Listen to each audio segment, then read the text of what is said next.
अब यहाँ से अनाउंसमेंट होगी और यहाँ जितने अपने लोग हैं उनको कि इसको अब शिफ्ट करना गाड़ी को। क्रेन ऑपरेटर का काम होता है जो डायरेक्शन दी जाती है उसके हिसाब से सब कुछ जो वो क्लियर करवाएं। तो बाकी इन्फोर्समेंट के जो इंस्पेक्टर्स हैं वो जगह को क्लियर करवाने के बाद ये ऑपरेशन अपना शुरू करते हैं। अब जब लोग हट चुके हैं जो यहाँ पर गैर ज़रूरी लोग थे, अब सिर्फ़ और सिर्फ आपको इन्फोर्समेंट का अमला यहाँ पर नज़र आएगा जो इस वक्त ऑपरेशन करवा रहा है आला हुकाम के निगरानी के अंदर।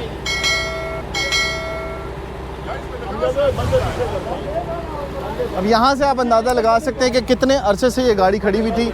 यहाँ पर परिंदों को दाना डालने के लिए इस गाड़ी को इस्तेमाल किया जा रहा था और अब ये गाड़ी जो है वो यहाँ से हटाई जा रही क्योंकि ये खूबसूरती को मान कर रही थी। ये देखें एक सारा कचरे का ढेर और उसके बाद गंदगी का ढेर और फिर उसके बाद कब्ज़ा भी।